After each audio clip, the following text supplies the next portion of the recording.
Your prank calls aren't gonna scare me, pal, okay? Something's been bothering me, and it always has since my grandma told me. The cops said Peter did it. And for years, my grandma said the same, but I think she started to have doubts. Who the hell is this?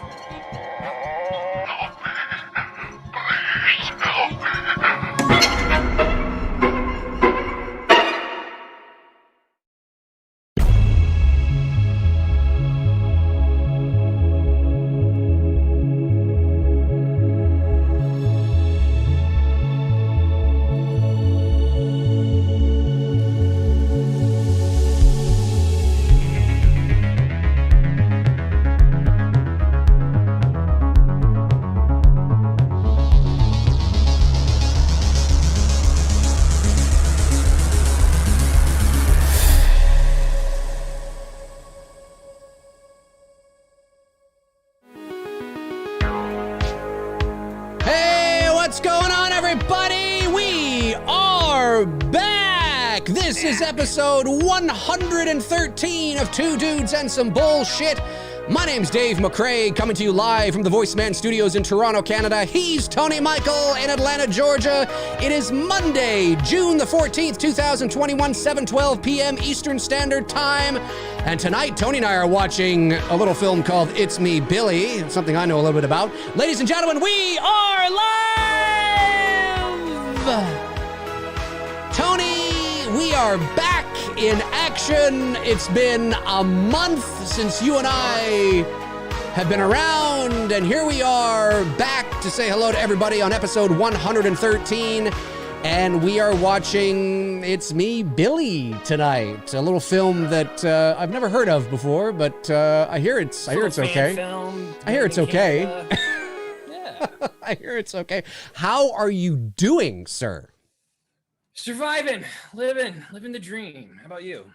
I am doing all right. I am, tired, obviously. These last number of weeks have been very tiring and, yeah, I mean, it's summertime now, and it's, the weather's nice, and the birds are chirping, and the flowers are blooming. Sucks down here. Does it suck down? Oh yeah, I hear you just said you're going through a massive heat wave. We had a big thunderstorm actually not too long ago here, just a few hours ago, which broke a bit of the humidity here, but certainly not as hot as down in Georgia at the moment. But yeah, as certainly, I said before we went live, it's like the devil's breathing on us, man. It's just so. And I apologize if you guys hear a small little humming sound. I've got a fan that's next to me because I've got a ring light shining on, and I'm trying to keep myself cool in here and not sweat 5 pounds off before the show is done. Yeah, no, hey, I totally understand. It's like you have. That's why I've got that light off, and I've only got like 2 lights on right now. I'm trying to keep it as cool as possible in here. So, is it the devil or is it Godzilla? It's the devil, because the devil went down to Georgia, man. I forgot who sang that song. Devil went down to Georgia. Somebody in the chat room, tell me who sang that song. And I'm the DJ, and I'm supposed to know this shit. Yeah, that's right. If you want to do a Godzilla impression, that's what you do. It sounds like a hybrid of a deformed lightsaber and Godzilla.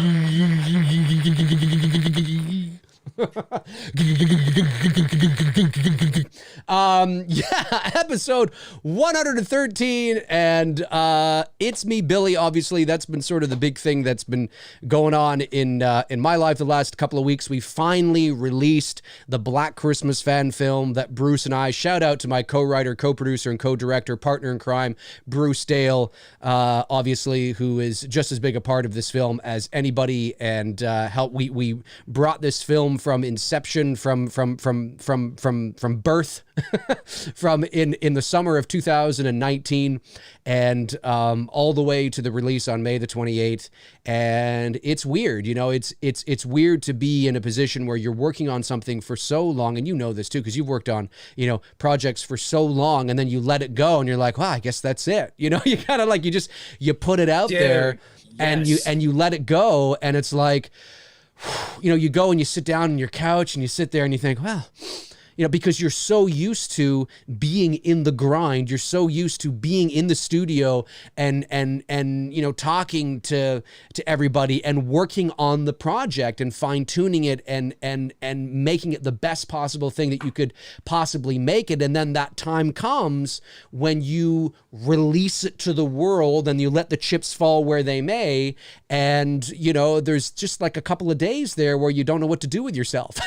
Yep. Yeah, no, I kind of got an inkling of that, and it's on a smaller scale, but you know, primarily most of my photo shoots have been relatively easy to, not, I shouldn't say easy, but not as strenuous as doing the Alice versus Freddy shoot that I finally did this weekend. And Right. when we finished it on Saturday, we kind of were looking at each other like, we did it. Like, it's done. Like, all the months of prepping her, putting the outfit together and getting all the pieces of the, you know, of what she needed to have for the shoot. I mean, it took us a long time. And then prepping, like, what shots am I going to use from the movie and versus to like, what did I want to create myself? Right. You know, and then when you finally do it, there's a bit of like excitement because you're excited to share the content, but then there's also that like, it's over. Like, you've released it. It's like, now people seen it. Now people know it. And I'm sure you guys felt that way when you finally released it back, you know, on May 28th and whatnot. It's like, it's here. And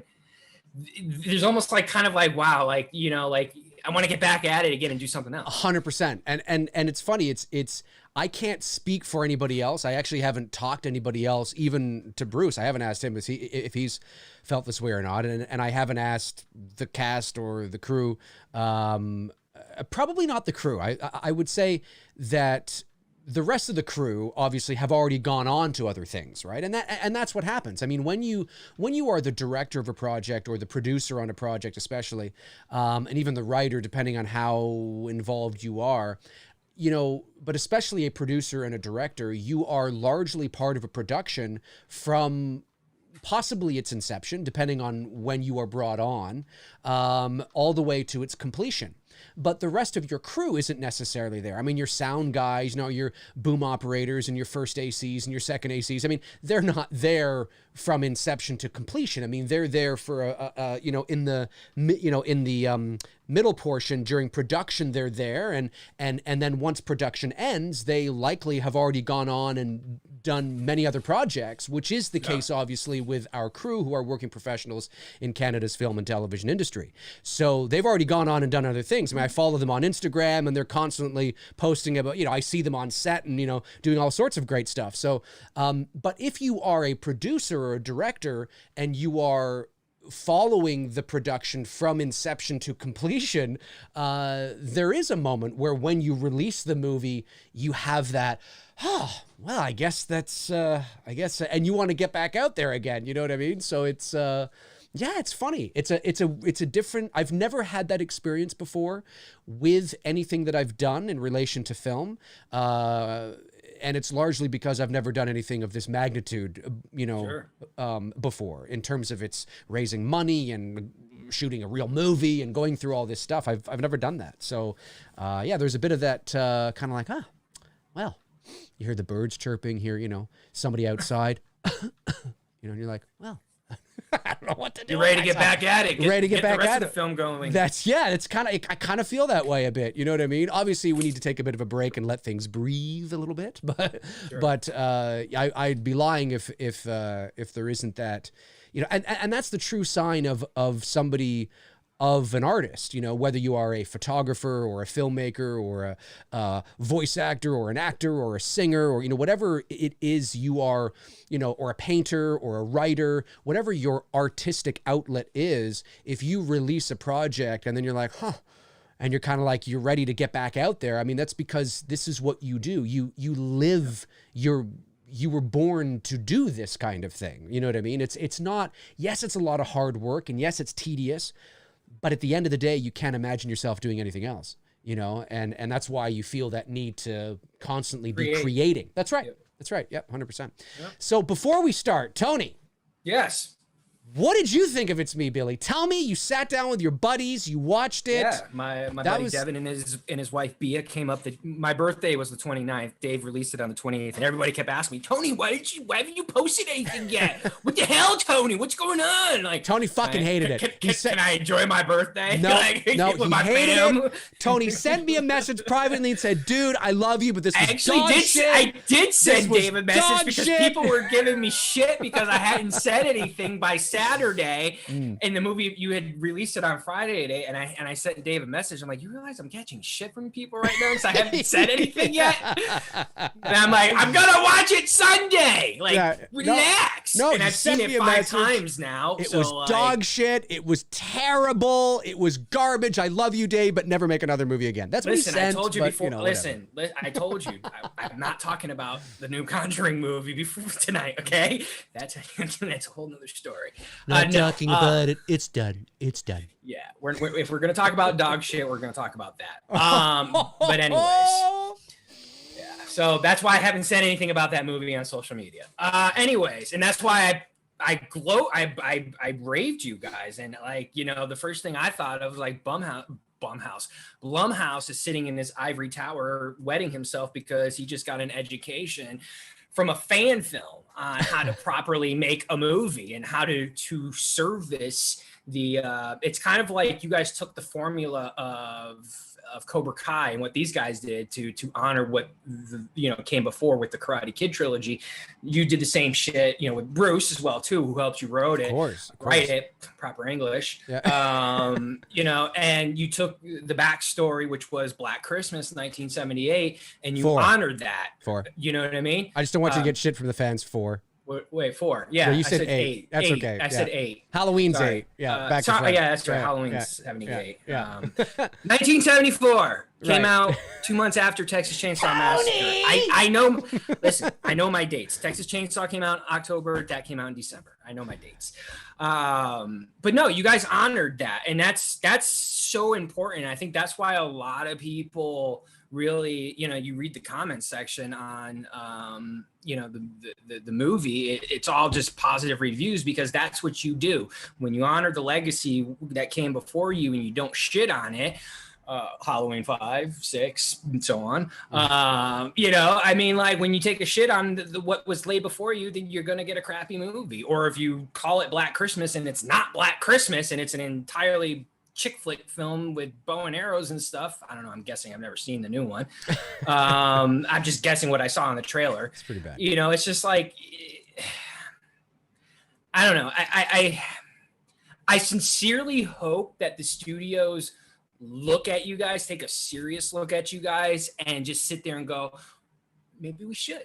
Maybe we should sit down with them and, you know, like make them a deal and turn this into a full, because like I think everybody else, I wanted more. Like, and that's even what Devin said. Like, I just wish, I hated that this ended so quickly. We wanted to sit here for another half hour and get a full feature because you know you're so wrapped into a lot of storytelling in a very short time frame, and little Easter eggs that I even talked with you about that I thought were intentional, but they weren't intentional, and you were happy that my mind went there when I was watching the movie and whatnot. And that's what makes a good movie, that if you're not even intentionally doing stuff, but this is how your audience is resonating with the film, that's nothing but good shit. So, I mean, yeah, dude, I mean, you guys just like, your cinematographer really just like his framing on all the shots. I mean, I'm sure you definitely worked side by side with him like a director does on a film. Yep. I you know, being a photographer, you know, that's my thing. I'm going to be paying attention to, you know, the center framing shots, like with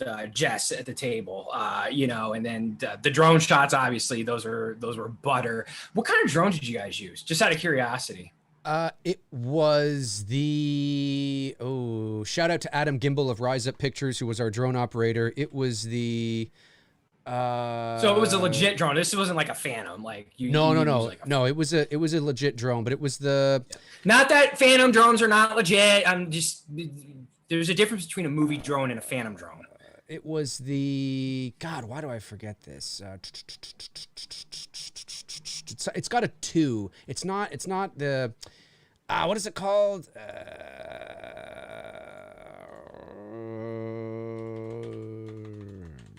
hang on a sec. I'm doing this. I can't remember. I'd have to look at it. It's just because I knew it couldn't have been a DJI Phantom like what I use for my clients, because I'm like, man, this is matching up so well with what they're using on the Ari, which was the camera you used to shoot this, right?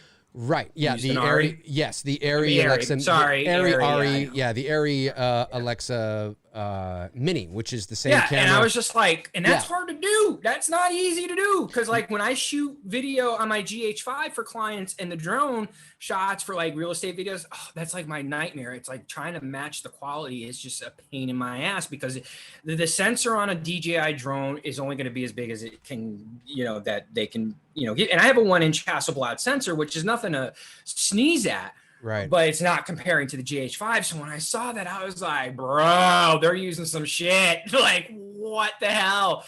And I've been dying to ask you that question when we came back. I will double check. What drone did you guys use? Because I was really impressed with that. I will double check. I have it in my files. I can't remember the name of it off the top of my head, but I will double check. But yeah, Adam Gamble of Rise Up Pictures was our drone pilot, and he did a tremendous job. He did a great job.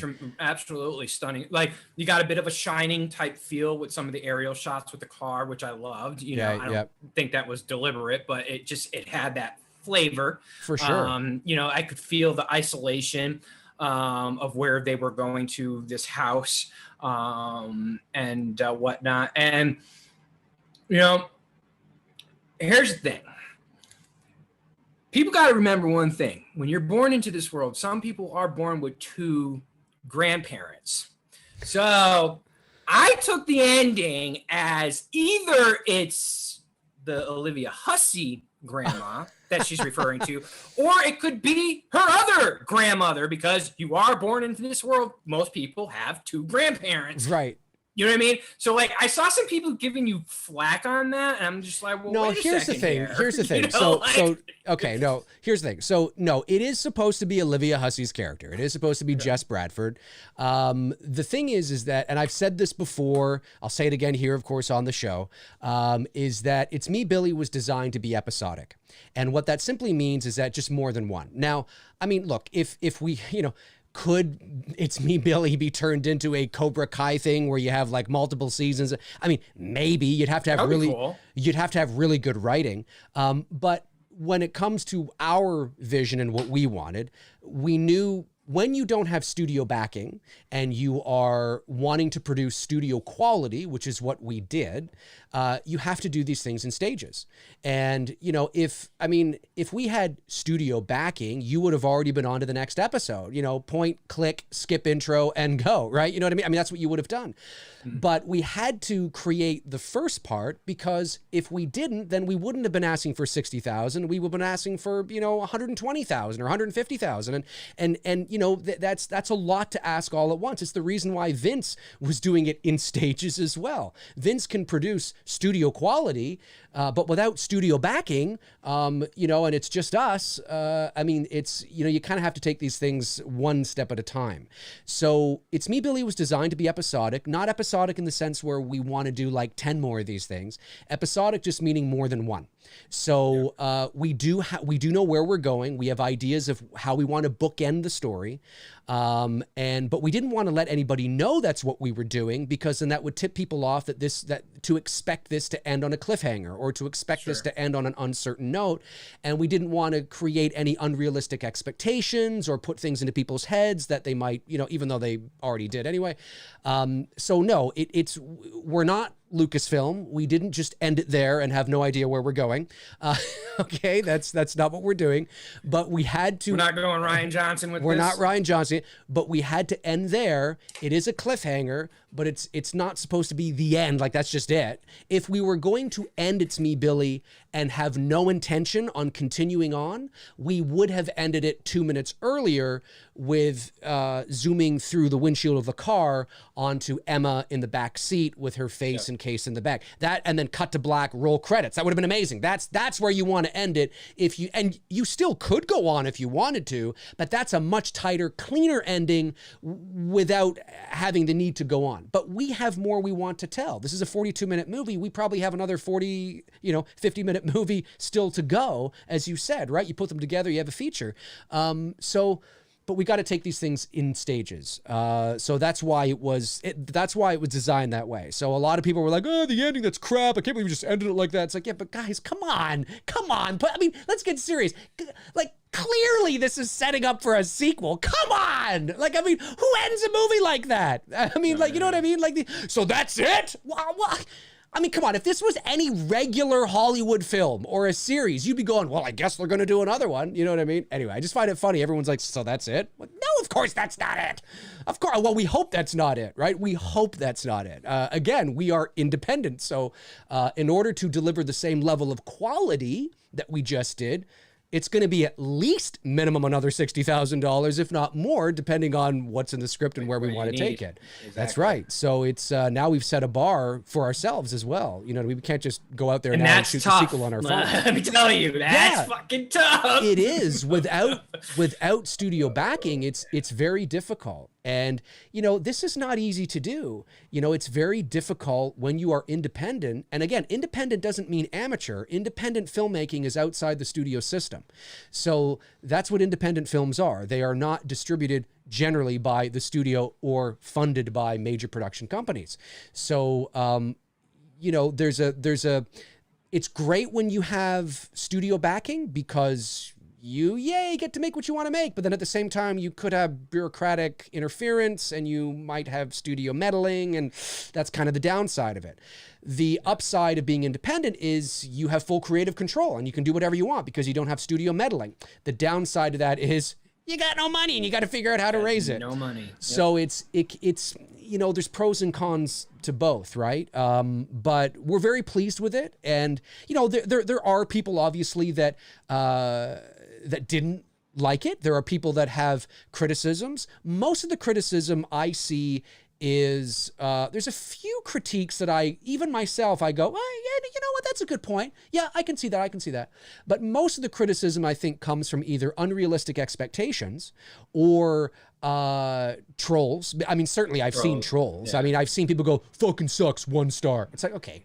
I mean, like, you know what I mean? Like, I can't take you seriously. If you want me to take you seriously, that's, you know, that doesn't mean anything. So you always get the trolls that just don't like me, so they're going to downvote it no matter what. Like, we already have 3 downvotes here today. We had 3 downvotes before the show even, you know, began. What the trolls don't realize, though, is that the downvotes they're just giving us our love. No, but it actually helps. YouTube doesn't discriminate between upvotes or downvotes. They just see it as engagement. So the more downvotes you actually get, and this is true, it's not me making this up. I implore you, I encourage you to look this up on your own. Downvotes, upvotes, YouTube sees it the same. It's engagement. So if you want to get to me and you hate me, just don't comment or don't up or downvote at all. Because if you downvote, you're still helping the shit. But anyway, they just like to see the thumb down because it makes them feel better. But that being said, there's some people that didn't like it, and that's fair. Not everybody's going to like the shit that you put out there. But the good news is that... that's for sure. Yeah, it's true. But the good news is that it appears that the response has been overwhelmingly positive, that the vast majority of people love it, and especially Black Christmas fans who go, yes, maybe I didn't like this, maybe I wouldn't have done that, but you know what? This was what we should have gotten 2 years ago. This is the Black Christmas. You know, this is paying honor to what came before, and that means a lot to us. It means a lot to us. It means a lot to the crew. It means a lot to the cast, because we worked our fucking asses off to bring this to light, to do something special for the fans on fucking $45,000 US. You know what I mean? And we worked our asses off to make something special, and hopefully we'll be able to continue the story and bookend it. So I am thrilled that you liked it. That means a lot. And what did your friend and his wife they loved it. Like I said, man, we wanted more. Like, it was just their only complaint was like, it sucks that it had to be short. You know what I mean? Like, we wished it could have, you know, been another 45 minutes to be a nice 90-minute, we would have loved film, it too. Yeah, we totally would have loved to spend another money. We would have loved to have spent another 2 weeks at that place shooting the rest of the movie. That would, well, actually, we didn't have the rest of the movie written at that point, but but certainly that would have been amazing. You know what I mean? So really, I mean, if there was a criticism that, and it's not even a criticism, it sucks that it had to end so quickly. That's it. I mean, hey, if anybody's gonna be like, my only negative is that it ended too soon, I'll take it. That's great. You know what I mean? But like I said, I don't want those who had genuine critiques, not trolls. I don't mean the trolls, but genuine things. They're like, I wasn't crazy on that, or didn't like that. I don't want them, those who came with articulate, well thought out critiques. I certainly don't want them to be dismissed, because I think it's important that if you are able to articulate what you liked or what you didn't like, that's fair. But the good news is that it appears that most of the criticism is just minor nitpicks or tweaks, or I wasn't crazy on that, or I'm not sure about that.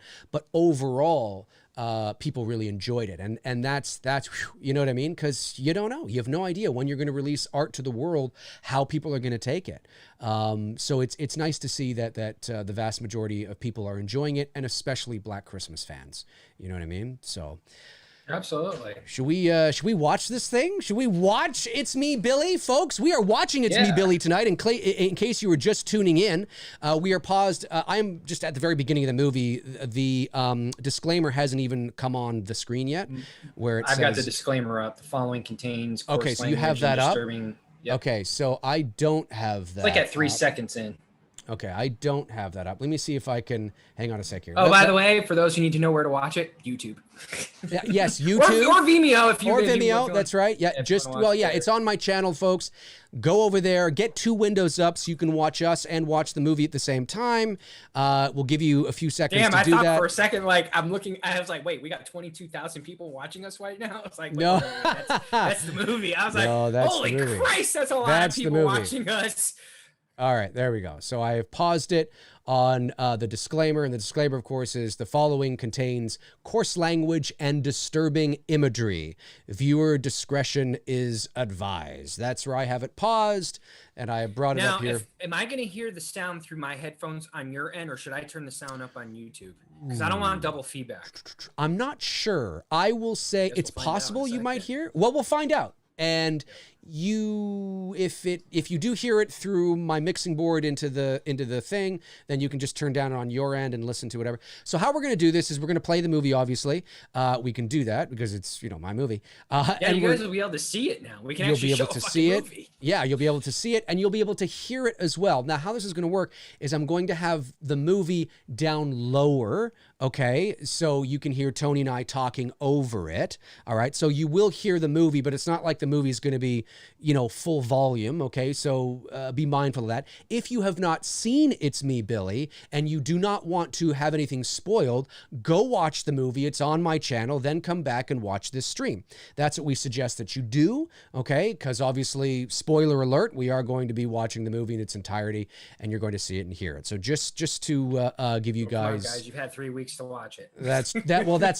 my point, right? If you haven't watched it yet, you either don't fucking care or you're waiting till Christmas, which okay, but you could watch it and watch it again. All right, Tony, you ready? Here we go. In 5, 4, 3, 2, 1. All right, this is cool. Okay, so I do have to turn the volume up on YouTube. Okay, so the volume. Now I have the disclaimer up. I can hear it. Can you hear it? One of the things I liked about the disclaimer, while the subtlety of the music in the background, it had a Black Christmas, but it also had kind of the original Conjuring sound vibe going on. Something I picked up right away. Yeah, no, I get it. And Devin and I were even saying that when we were watching. It's like, oh, it sounds like the Conjuring, the first one. Yes. There we are, opening shot of the movie. Big shout out to Adam Gamble, our drone pilot. Beautiful shot. And now this is tracking to the left. This is on a Dana dolly. Good job, Greg. I noticed that you guys loved your tracking shots. Yeah, well, camera movement, right?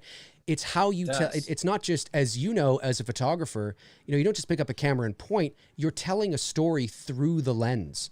So, where you place the camera is vitally important. It tells many different things. You can have the camera placed to the right, you place to the left and up a bit, and it changes the narrative of your film. Just wish we gotten in.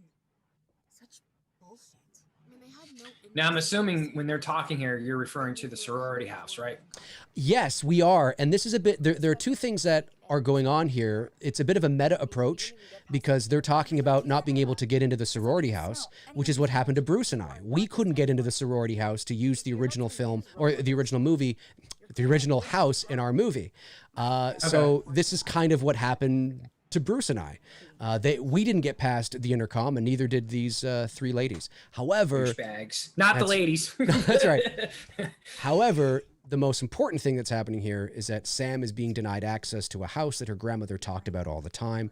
So it's almost like she's being denied the ability to grieve that part of her grandmother. She's always wanted to see this house that her grandmother talked about, and she just was denied access. So we're introduced to Sam in a very emotional state. She's very emotional through the whole film. She's going through a lot. It's only the beginning of her arc, and hopefully we can complete it. You know what Devin said when he was watching this too? He said that this your lead, what's her name? Victoria Miro. And Victoria. He said that she could be the adult version of Jamie Lloyd. That she has it. She kind of looks like that's how like Jamie Lloyd would look like growing up to become an adult. Yeah, maybe. She has a little bit of those little of those features. He had commented on that. I meant to say that to you. I could buy that. The other day. Love this. Yeah, this I could totally buy that. Like, if you did a totally. Halloween movie and casted her as an adult version of Jamie Lloyd, I totally could buy that. 100%. Yep, for sure. The movie would have to take place in the 90s or in the early 2000s because Victoria's only 25, but yeah. Yeah, great shots again. This, of course, is the morning. This was Wednesday morning, I believe, and it had just snowed again. And, you know, we weren't sure if Adam was going to be able to take the drone up because of the snow, and then it just suddenly dissipated a few moments before he was going to fly it. It was serendipitous. It was unreal.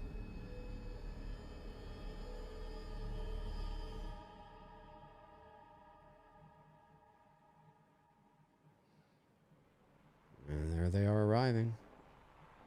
Arriving at the house, ladies and germs. And of course, as I had a McRae Live the other day where I talked about the importance of sound. There were over 1,100 individual sounds in It's Me, Billy, and 23 or 24 layers of audio. So every car you hear opening, every seatbelt, every door opening, everything, it's all, most, not all of it. Some of it is Foley that was picked up on set by Adrian Ancona, our boom operator. But there was a lot of stuff that was added in, mixed, mastered, layered appropriately. And that's, you know, sound is arguably even more important than video. So people are more likely to watch subpar video. Not that you want to have subpar video quality, but sound is so important. So important. It is one of the things that a lot of amateur or up-and-coming filmmakers who want to be filmmakers overlook. They don't pay attention to sound. They worry too much about what they're going to shoot on and not what they're going to capture sound. It's true. Sound is such a huge importance to a movie. Yeah. You could actually get away with shitty picture quality and great sound. Yep. You really could. Yep, you could. So this is a great moment here with the two of them in the car, obviously, because you know, she hasn't been to the house since her grandmother passed. And Justine is just kind of reminding her of something she told her during another difficult moment in Justine's life to kind of give her some confidence, to remind her that she has the strength. Hi, I'm Mrs. Crane. I'm Jess's neighbor. Hi, I'm Sam. Sam, I'm so happy to finally meet you. This is Carol Coltman, of course, who played Mrs. Crane / somebody else. Somebody else. Can you hear it through your headphones from me, or do you have to? I have to turn it up on YouTube. Oh, okay. Okay, cool. And everything sounds good. Perfect. And of course, if you look closely on the left, on the left side of her jacket, our right, her left, you see the black unicorn. That's right. That is or unicorn. I'm sorry. Yeah, the black unicorn brooch. That's the first of 2 unicorns in this movie, paying tribute to the unicorn in the original. Thank you. Don't mention it. Your Foleys did a good job too, because listening to the snow crunch under the girl's feet, that was a nice touch. Unless that was the sound you guys picked up that day. No, I added it in. So you did a good job there doing some Foley work there, Mr. Dave. I did all the sound design. It's cold out. I know, it's freezing. That door you hear there? This door right here, Yeah. clunk. Not really the door. Oh shoot! Now I'm getting a double. Yeah. Okay, wait. You knew about this place? All right, there we go. Yeah. I was getting This like is a such. double. Yeah, this is a great. This shot, of course, as we're coming from the back of the hallway, slowly zooming up onto the girls. This is not a digital zoom. We're not zooming up on the camera. We have the camera on a jib on track, and we are tracking. Or now it's over, but we tracked in towards the girls. This shot here, of course, of There's your JJ flare. yeah, that's right. This shot is also on a jib on track. And shout out to Naz, our jib operator, who just beautifully tracked the girls going up the stairs. It was so great. A lot of camera movement. We wanted to have a lot of movement with the camera and telling. Did you have the girls come into a studio thing with you to do ADR? None. All audio. None. No. Did you have them? Did you have them lavaliered? It was laved and boom mic'd. It depended on the scene we were doing. So like that scene there with the girls going up the stairs, was that live or was it? It couldn't have been. Yeah, that's what I figured. Yeah. Yeah.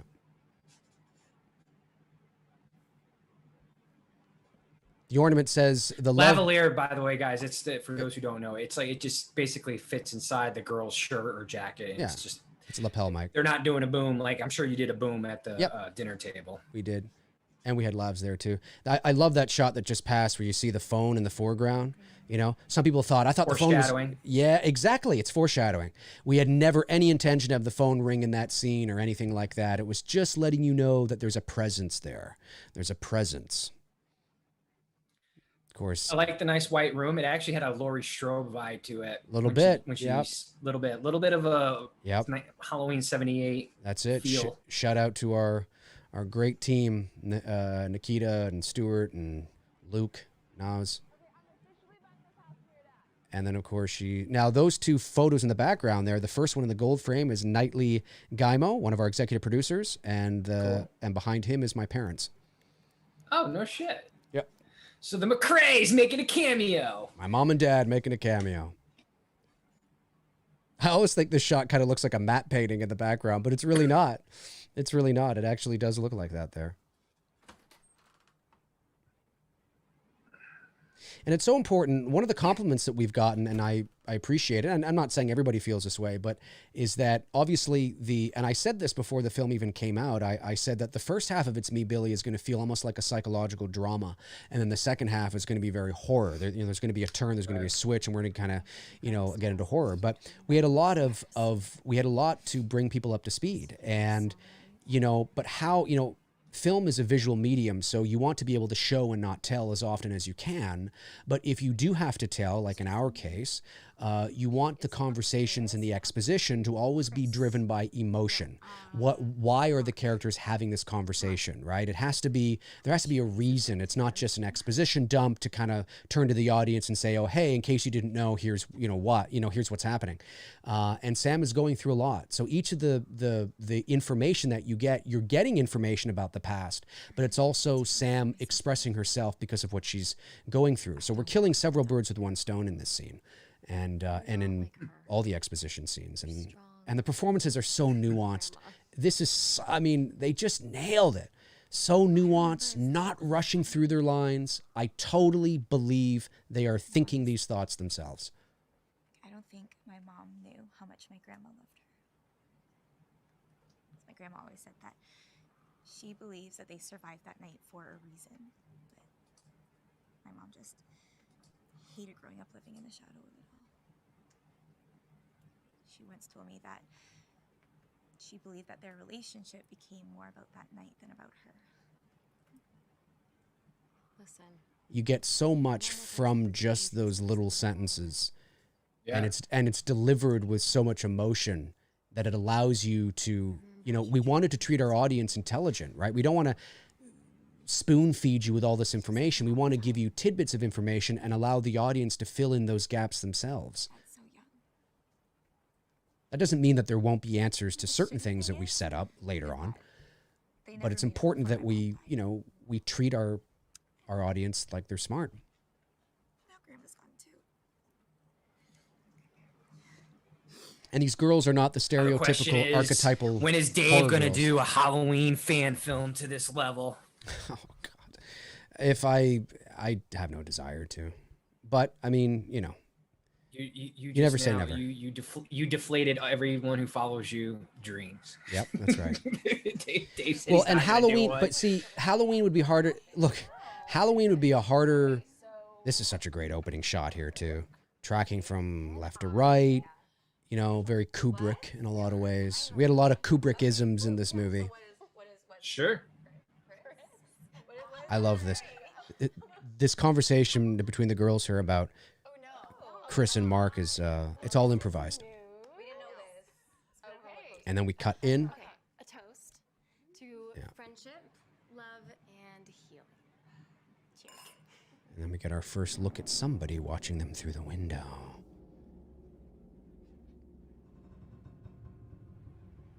And now that I've seen this a couple times, I've always felt that that's not Billy. That's actually the woman. I think mine Do you? Yeah. You're a smart man. Yeah. Really appreciate you guys being here. There's a lot of things I think Only fans, because of the height. The height wouldn't add up to Billy's height. That's how I took it as. there's a lot of things. Those are the little things. There's a lot of things that people have not seen in this movie. They they think that there's a lot of things Bruce and I put in this movie that people haven't got. I gotta say though, this place is. And again, shout out to these ladies, Victoria Miro, Shelby Handley, Malika Henny. Just solid performances all around. I believe them. It's nuance. That was the word on set. You can even ask them, what's the word that Dave always said on set? Nuance. And that simply means just take your time, allow the conversation to breathe, you know, think of the word, like, you know, don't rush through your lines. They don't need to know. I mean, they're pros, but obviously as a director, that was one of the directions I gave them because I wanted the conversation to have that, you know, that moody breathing room, and they killed it, especially when it gets serious. Somehow therapeutic. Was it? Well, I think at first, then you know, between all the talk shows. And you think, you know, I mean, we're nearly 15 minutes into this movie, something like that, and there's no Billy yet. Money though. Right? Nice slow burn, but everything has a purpose. Every conversation is meaningful. Every scene is, you know, means something. You get a lot of information if you pay attention. And now this shot here, this is one of my favorite shots in the movie. This is on track. The camera's attached to a jib. This Definitely is not a Kubrick style shot. This is not a digital zoom. This is the camera is actually traveling across the table. And for years, my grandma said the same, but And this is when you really start to have doubts. Ooh. she once told me that Peter was an angry, jealous, self-entitled snob, but not a killer. It was strange. Wait. Peter's the one your grandmother killed, right? Well, in self-defense, yeah. Yeah, Nas did such a great job with this shot. It doesn't even feel like my grandpa. I never even knew him. Then you notice we cut So to Malika, but we're tracking in on her as well. the killer's still Yep. out there. So we still keep the movement going. And then we cut back to Victoria and we're still tracking in, and then we settle. The way she used to describe those calls. You are telling a story through the lens. You have to pay attention to how you are telling that story through the lens. And that is why the relationship between the director or directors and the DP is so important.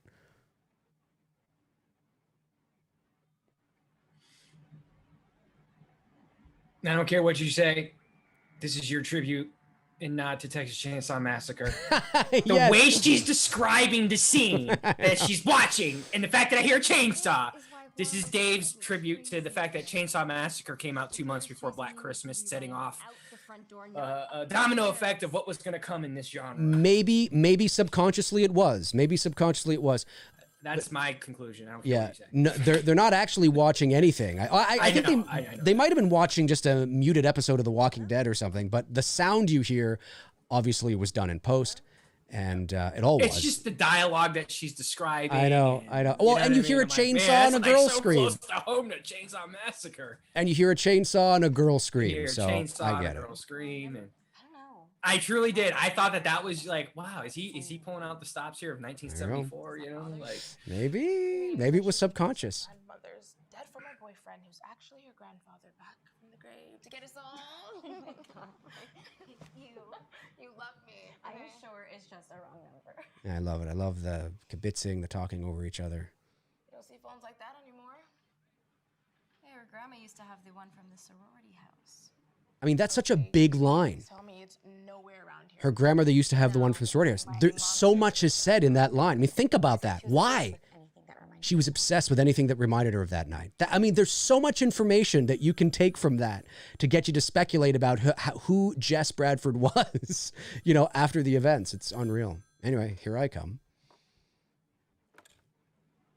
I love this shot. Hello?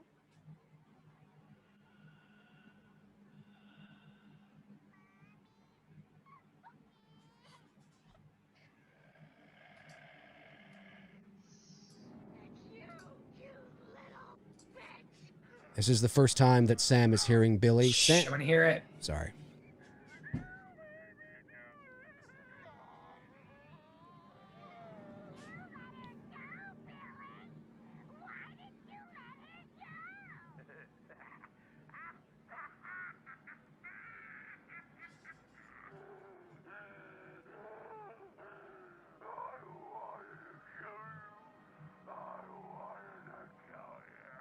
Okay, who is this?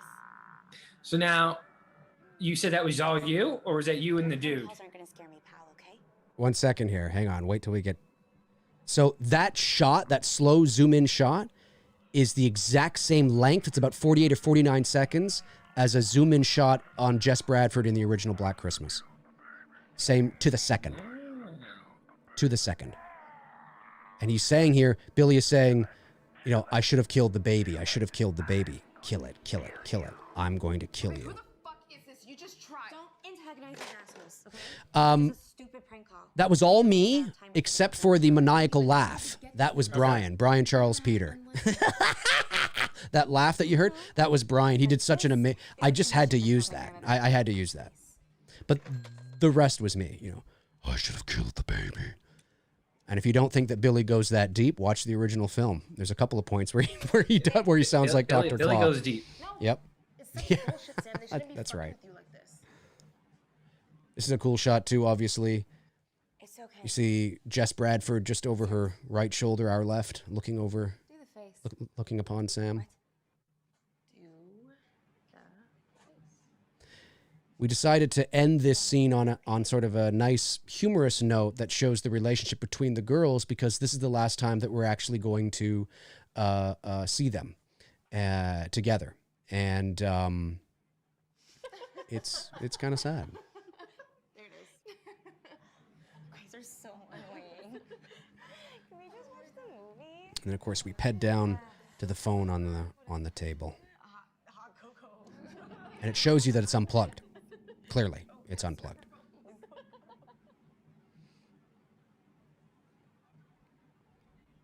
Now, Sam is startled by that phone call. You could tell that she was a little startled, but she doesn't know that's Billy, because you have to remember that it was said very clearly that her grandmother used to receive prank phone calls in the years since, not from Billy, but just from, fans, not fans, but people, harassing her and all that kind of stuff. It's one of the reasons that drove her up north into this house.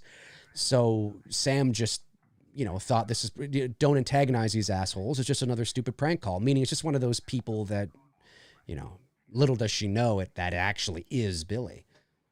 So she's spooked by it, but she's not, she's unsure. If you listen carefully here too, you can hear the rocking chair creaking back and forth.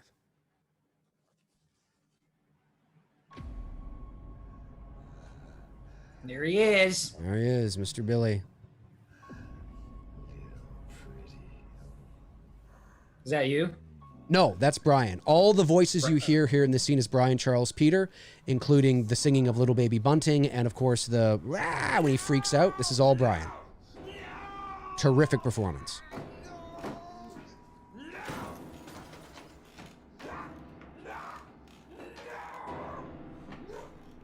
You know, I mean, this is Billy 50 years later. You know, if he was where he was mentally in 1974, what kind of cognitive mental decay would he have now? You know what I mean? He's, my God, that's why he's got long hair. That's why he appears unkempt. You know, Billy is not likely to go down the street, buy a pair of new, you know, Nike shoes and get a haircut. I mean, No. he's unkempt. It's Billy's not worried about posting a perfect selfie on Instagram. No, he's not. And of course, this song you hear him singing. Was this in the house or is this at another location? No, this is the attic of the house. Everything was shot in the house. Okay, cool. Of course, I the wasn't song. sure if it was in the house or if you guys had to go to another location for that. Yeah, the song he was singing there, "Little Baby Bunting, Daddy Gone a Hunting, Fetch a Rabbit Skin, Wrap His Baby Agnes in, or Wrap Baby Agnes." That was he also sang that in the original film, much higher pitch, and then here, of course, it's much lower and baritone and older and old man Billy like.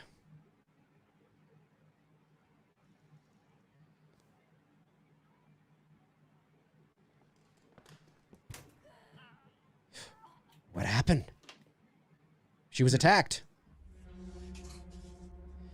She was attacked. So this is Billy's POV. We shot this. I mean, you know, again, everything was shot on the Mini. We used what was called, I believe it's called a lens baby, if I'm not mistaken, and it's a very tiny lens. Yep, I know. That you put on the camera. I have those for photos. Very cool. And to create dreamy-esque type photos. That's right. And so it was one of the reason why you see this out of focus sort of nature here is because this is Billy's POV. And we imagine Billy older, you know, he might have some vision problems, right? Maybe he's got a cataract in one eye, maybe not, but maybe he's blind in one eye. Maybe he's just got, you know what I mean? He's older. So that was actually, that was something that our DP suggested and we absolutely loved it. So we went with that.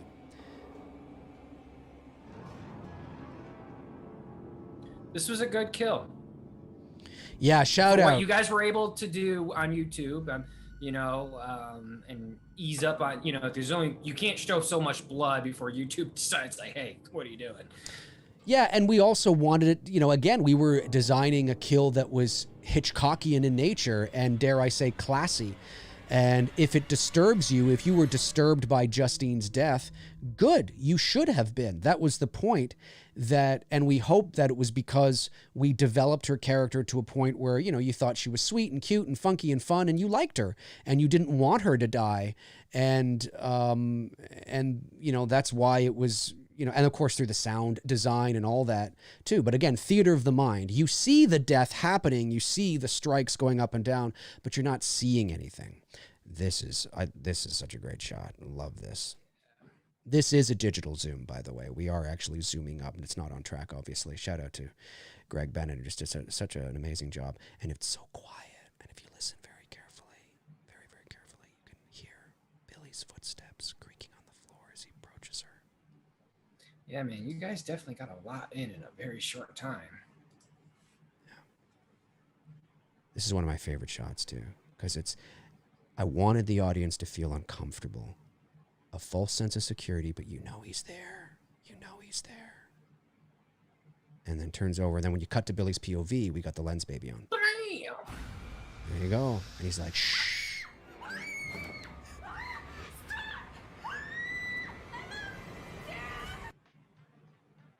Of course, the music is causing her not to hear what's going on. There's the other unicorn. It's a unicorn letter opener. Nice callback. Yep.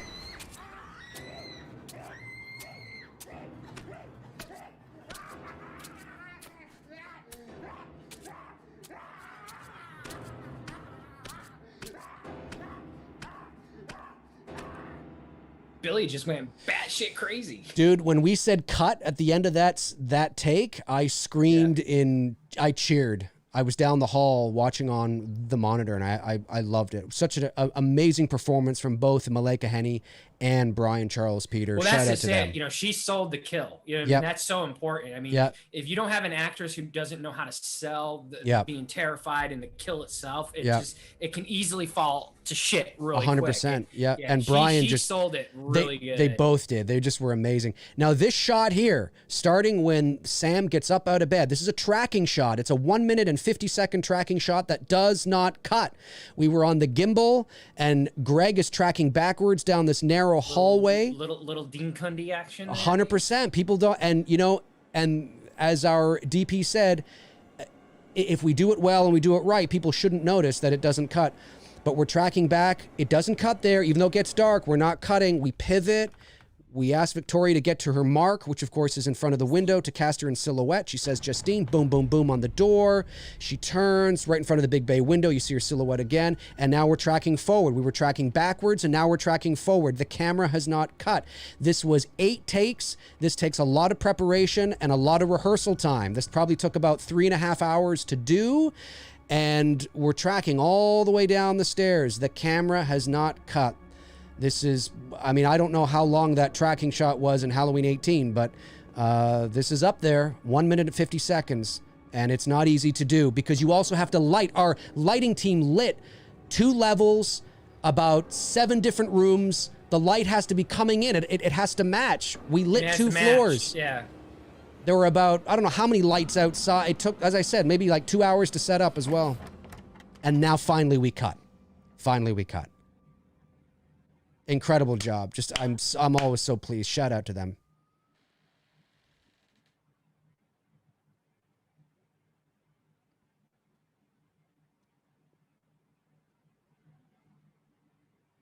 You know, it's really fucking late.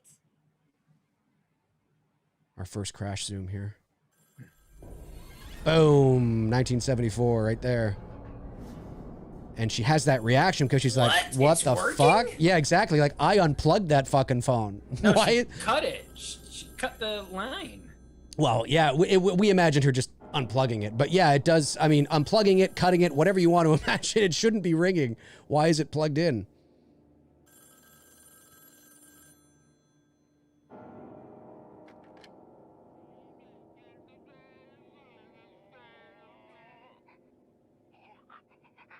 Hello? Who the hell is this?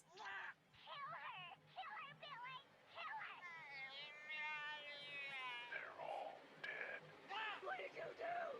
What did you do? Look at you!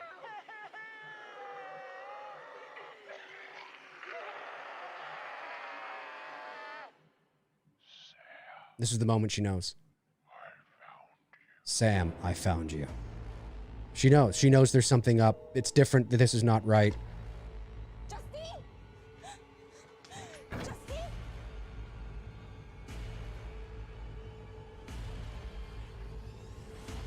What the fuck?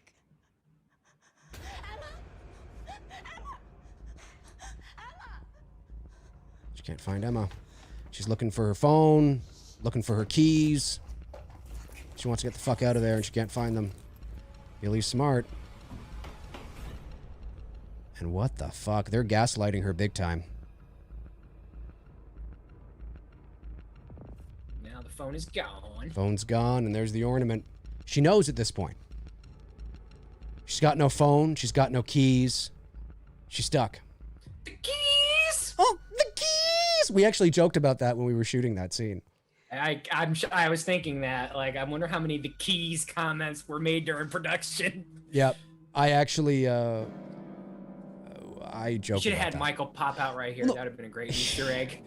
This shot the here. blooper shot. Oh, I know. This is one of my, you hear me say that a lot in this movie, but this is one of my favorite shots in the whole film right here, coming up after this POV. This shot right here. She's the moonlight cascading in through the big bay window on her face. She suddenly begins to hear the phone from way in the distance. Just this shot with the window behind her. It's such a beautiful promo shot. That's why I've used it in the promotion of the film. She's brave, but she's making some mistakes too. Remember, She's you're doing all the cliche stuff that you want in a horror movie. You should leave the house, but no, you're gonna go upstairs. well, she's trapped. I mean, she's isolated. She's got no key. She can't leave with the car, and she's brave. But yeah, I can't say too much, obviously, because it would give away some things if we get to finish her arc. Yeah, she's trapped. She's in the middle of nowhere. But when she does leave, when the killer is after her and she leaves, she actually does the right thing. She leaves and runs out the door, but it doesn't work. This is so great. And for those of you guys in the chat room who are asking about houses today having phone lines, I can assure you, as a 50% of my business is real estate photography, there are modern phone outlets in every modern house that's built today. You can have the option to have a landline phone or a cell phone. Yeah, saw and the chat room talking about that, if that's something that they still do, and it is. It's yeah. Landline phones, even though we don't use them as much. Every house that's built and every house that I photograph, there's an outlet to plug a landline in if you choose. Yeah. This is so great. Those Christmas lights are the old incandescent Christmas light bulbs. Those are my favorite Christmas lights. Yep. Those are like from the 80s, man. Yeah, 70s, 60s, like the all the way up through the 80s. I say 80s, meaning like mine in your childhood. Of course. That's like the lights that we had. 100%. They're not the LEDs. There's two reasons why we went with those. Number one, of course, obviously, is to have that real rich, warm, 70s feel to Plus, it. they look awesome. They look awesome, but also because the more modern LED lights flicker on camera. Hey, I just got an ad pop up on my video. That's weird. Yeah. Shouldn't be. Now, if you listen very carefully, someone copyright your film. You better check, because I think someone your film. The record player that that is playing the Christmas music there is the original Silent Night. From the first movie. From the movie. Yeah, from the first movie. And obviously there's a manuscript there that says Peter's innocence. There's the Belmont Murders book that Jess wrote that made her famous and rich. Who made those for you guys? I made them. Really? Yep. I was props master as well. Like, I mean, you made the books itself, like you designed it, cut it, printed it, and all that stuff? Well, I sent it to, I designed it, and then sent it off to be bound. And okay. Yeah. Okay. Same with the newspapers. There she is. She loses it. She loses it.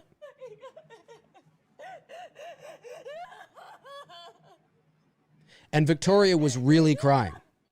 After we said cut, tears were streaming down her face. She brought it. She probably took about half an hour to get into this mindset while we were setting up this scene. She was off in the corner alone, not to be disturbed, as she had to get herself there. Our second crash zoom of the movie is on the phone. That number is the same number you hear Bill Graham, the lineman, say in the original Black Christmas. That tells the audience this is the sorority house phone.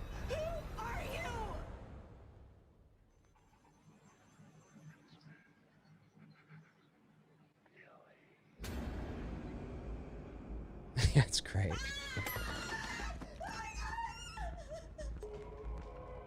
Billy. There he was. And now she's doing the right thing. You can hear Billy way off in the distance, fucking freaking out like in the original film. Sam does what presumably is what you're supposed to do. You run out the door when the killer's after you. And she runs right into danger. I like that you can also hear Billy in the background. That's right. Yep. And she's fucking losing it. She's like, she doesn't know what the... I mean, I can only imagine what that would be like. You know, like, holy shit. You know?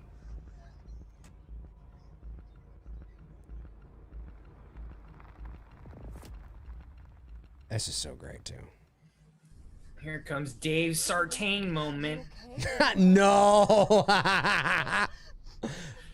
I don't then get Billy to stomp on her head and pretend it didn't happen. No, this is true. Here it is. Watch the way she delivers this line. Call me Agnes. Oh, it's beautiful. So nuanced, just like like it doesn't mean anything. And it wouldn't necessarily mean something to Sam. it means something to the audience, but not necessarily to Sam.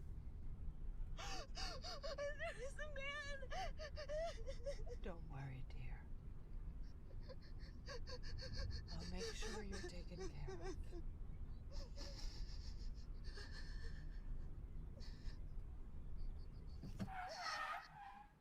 So sorry, I thought I saw something run across. Love this tracking shot. We're on the Dana Dolly, tracking right to left. See anything on your side? And when that part of the car gets in the way, Mrs. Crane. Beautiful.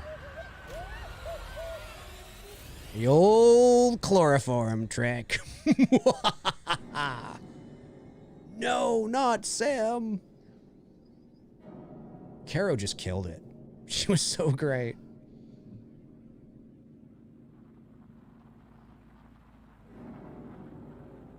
And like I said, folks, if we had no intention to continue this story, this is where we would have ended the film. And then we just would have left you to assume that they all died. Oh, but wait, there's more.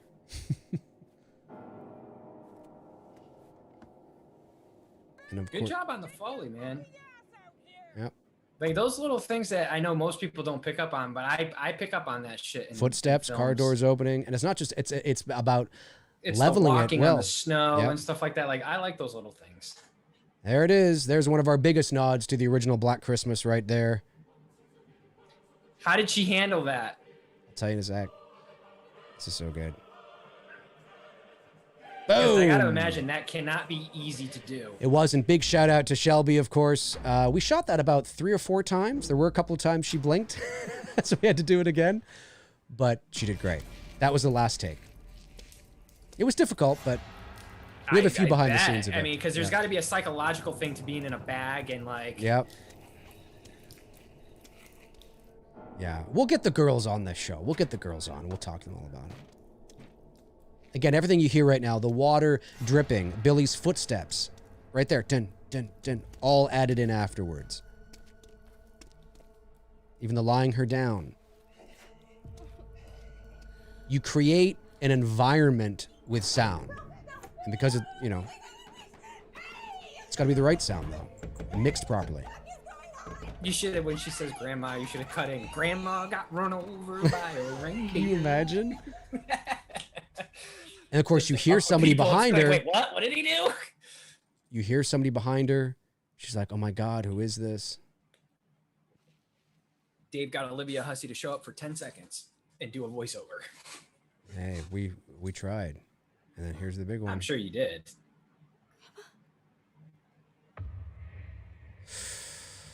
What? And that's it. What? What? How's that possible? Why is it Grandma. ending here? Grandma, that can't, what? That fucking sucked. That sucked, man. That's it? That sucked. Okay, are you like, do you have the IQ of a turnip or something? You think we want that to be it? What? Oh yeah, I do have the IQ of a turnip, but that's just besides the point. No, not you. No, I do.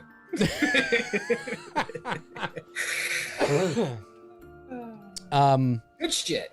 Yeah, it was great. And this obviously, and that was the point, is to get people to think, oh my God, like, are you serious? What the hell? How is she down there? And there's people that have said, that's impossible. How would Sam not know? Sam, there must have been a funeral. They must have seen the body. Really? Really, guys? There must have been a funeral? They must have seen the body? People Come mourn in on. different ways. Do you guys know? Come on. Are you serious? It's not that her mother or that her grandmother died. Who told them her grandmother died? What was the circumstances of the death? Come on, you guys are smarter than that. There's so many people that are like, no, you guys are not gonna be they clearly had a funeral. They clearly, what? What are you talking about? Come on. There's many ways that this could have, Listen, that and in this movies, could go. anybody can come back from the dead, okay? Yeah, listen, We've there's, seen it in Michael Myers, Freddy, Jason. These fuckers come back all the time. that's it. And Bruce and I would not have done that with the ending if we did not have the direction of where to go and how to justify and make it believable of, why she's suddenly alive. It's like, Grandma, what the fuck, right? We did reach out to Olivia Hussey for a cameo in this movie. But there's two reasons why it didn't happen. The first is logistics, obviously, with COVID-19, it would be very difficult. She's 70 years old. Obviously, she has to be very mindful of that kind of thing. Traveling to Canada, quarantining. I mean, it would have been a logistical nightmare. The other reason is because we reached out to her representative, which I believe is her husband, but we never heard back. Now, that doesn't mean she wouldn't do it. That doesn't mean she's not interested. Maybe her husband, she's not, he's maybe a little protective, obviously. We understand. And obviously it's a fan film and that might not mean anything. And, what the hell is this? Doesn't mean much. We're hoping that Olivia Hussey, again, we haven't entered into development yet on the sequel, but we are hoping, fingers crossed, that's the dream, right? That's the goal, that if we are able to bookend this story, that Olivia Hussey would want to reprise her role. We think, and I know this is us saying this, but we've had others confirm this for us. We do believe that we honored her presence in this movie. We believe that even though she's not in the movie, you can feel her presence throughout the film. And that's our goal, is to bookend the story in a cat and mouse thing between Agnes and Billy and Jess and Sam. And whether we'll be able to actually do it, I don't know, but that's the goal. If for whatever reason we cannot get Olivia Hussey to reprise her role, that will not be the deciding factor of whether we bookend the story or not. The story comes first. We will recast, and we will put just as much due diligence into casting Olivia Hussey's character of Jess as we did casting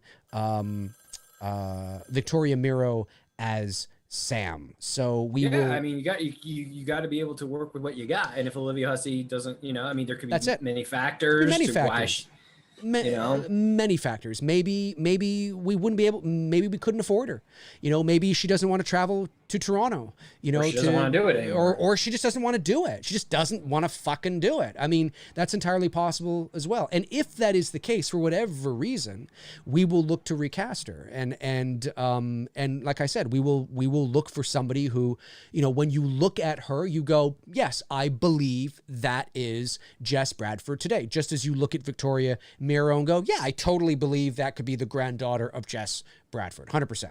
We will put just as much effort into that as we did Victoria. So, we're not worried, but obviously that's the dream, right? That would be the ultimate dream to bookend the story with Olivia Hussey. That would be cool, amazing. Man. That'd be really cool. That 100%. That'd be really cool. So that was It's Me, Billy, and that was a little bit of insight, obviously, as we got through it and watched it.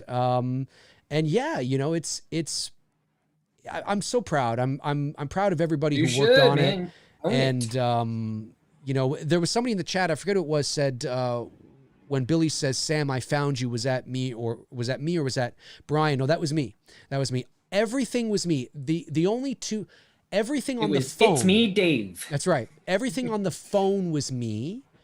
There's only two things on the phone that weren't me, and it's because I wanted to use Brian as much as I could, or I wanted to use him a few times on the phone, but obviously voice acting is my area of expertise, so I always knew Brian was not under any delusions. It's not a David Prowse, James Earl Jones thing, where when David Prowse went to watch Star Wars for the first time, he was like, what the fuck, where's my voice? That's apparently what happened.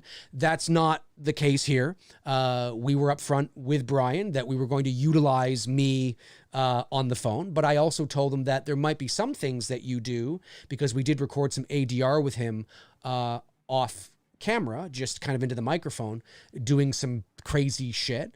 And I wanted to have that so I could slip him in there where we could.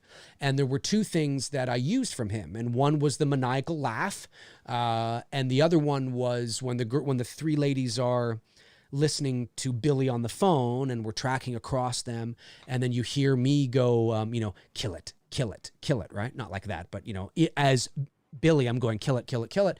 And then you hear Brian say, I'm going to kill you. It's the last thing you hear him say, or it's the last thing you hear Billy say. And then Justine grabs the phone and says, okay, who the fuck is this or whatever, right? That I'm going to kill you, that's Brian. That's not me. So those are the two parts on the phone that are Brian. Everything else you hear, high pitch, low pitch, in the middle, whatever, going crazy, that is me. I do have video of me doing that in my booth. I recorded myself doing that as a part of a behind the scenes thing. I will release that eventually as well, and you'll see how I performed the character of Billy on the phone. So, Cool shit. Yeah, cool stuff indeed.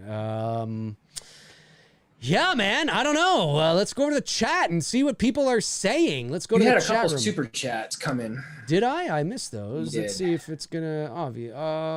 There's one here. I see Randy Liddell. Liddell, is that it? $5 says you made this disgusting Christmas film. My kid will not be watching Fireman Sam no more. He's been begging me to buy him a Blu-ray of this sick stuff. All right. Well, that's okay. That's fine. I feel sorry that you actually had to pay to.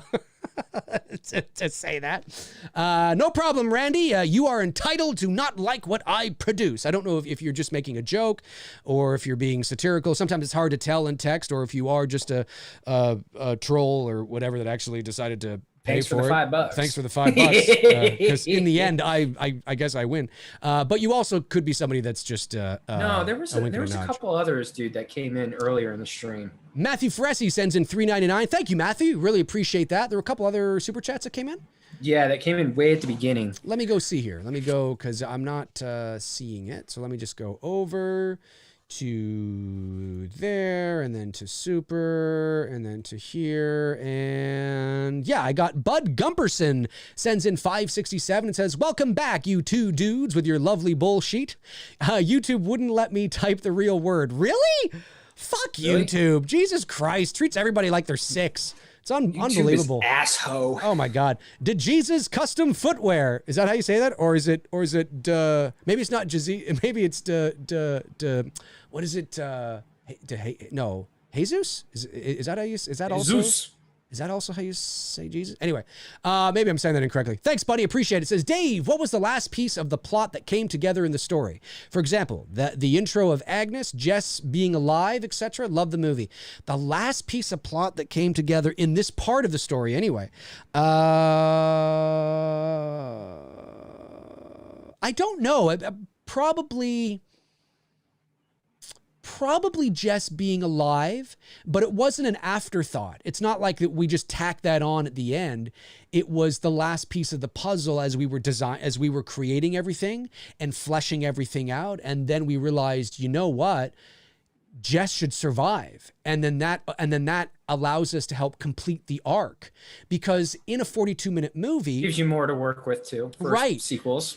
Yeah, sure. 100%. But it also allows us to, you see the beginning of Sam's arc here, but her arc isn't completed. I mean, could you look at it and there's a little mini arc completed? Maybe, but there's so many unanswered things. And Sam, she's just beginning to sort of, tap into that inner strength that Emma tries to remind her that she has, and that Justine tries to remind her that she has. And, you're strong like your grandma and all, you know what I mean? She knows she is. She doesn't want to end up like her mother, who was caught in the middle of it all and the stress and all that. She turned to alcohol and God knows what else. And Sam is feeling all this stress right now, and she doesn't want to end up like that. And you're not like her. You're strong like your grandma. All this great, rich stuff that we gave our audience to sort of play around with in their own minds and maybe fill in those blanks, is just the beginning of her arc.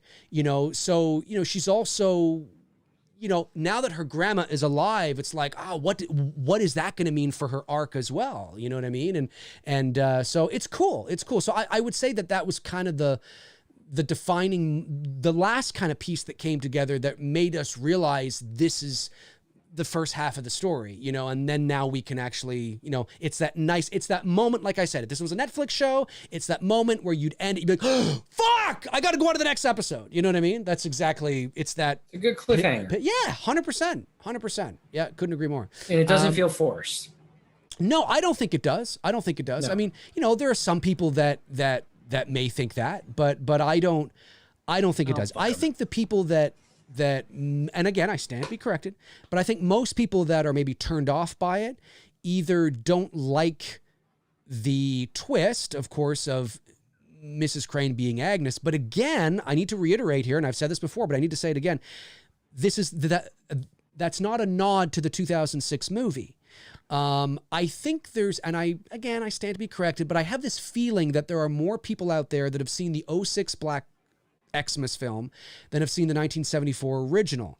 And I think their association, and understandably so, with the Agnes character comes from the 2006 movie. And we know what they did with that character. It was off the walls, bonkers and crazy. So they naturally think, Agnes is Billy's sister. Agnes is Billy's sister in this movie. Oh, they're nodding to the 2006 film. Agnes was established as Billy's sister in the original film. Now it wasn't, and the character of Agnes was established in the original film. Now it wasn't outrightly told you what was going on, but if you pay attention to the phone calls, Billy says things like, Billy, where's the baby? Where's Agnes? And all that kind of stuff. And Bob Clark had said that he imagined Agnes being Billy's younger sister, who he probably abused. He maybe murdered his whole family, and then he escaped, whatever the case is. So that foundation of that idea, that's where the 2006 movie got the idea to make them brother and sister, was because of the mythology that Bob Clark created, even though he didn't explicitly put it in the original film. So Thanks. You just spared me from having to watch that one. there you go. So the 2006 movie, it's fucking batshit crazy shit. There's incest. And The all this kind of 06 crazy one. shit. Oh yeah, it's 100%. I never seen it. I never cared to, and you just spared me. Fuck, dude. It's like Carnival Barker shit. So the 2006 movie takes that idea and goes this way. And we took that idea, which was created, inception, the inception of it is, in the first film, and went the other way with it. Our film, our idea was much more nuanced. We presented it much more grounded and mature when we gave you this kind of twist, right? So, and it's a sequel, right? You have to progress the narrative forward, and you have to be able to, even Billy's character, there were some people that said, oh, I like the movie, but I didn't like how much you showed Billy.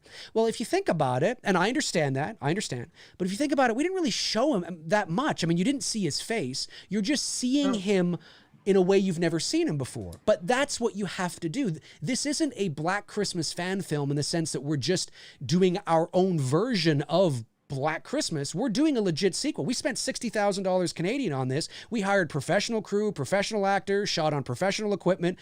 We're doing the sequel. I mean, it's not the official sequel, but this is how serious we're taking it. So if we're going to take it this seriously, we're going to take the story and the narrative and our approach. Our mindset is, this is the sequel. So what are we going to do? Well, we have to progress it forward. And you don't want to give too much backstory to the character of Billy, because most of who he is must remain sort of mysterious, but he's not Michael Myers. So how do you develop a character like him? Well, you do it through the lens. So you bring the essence of what was set in the original film and you expand on it, but you don't just like blow it up. It's not like, we're going to go and you're going to see him sitting in a McDonald's having a coffee. I mean, it's not like that, but you've got to see him in ways, nuanced, subtle ways, while still encasing the essence of who he is, or you're just doing the same fucking thing over and over again. And so we needed to progress things forward.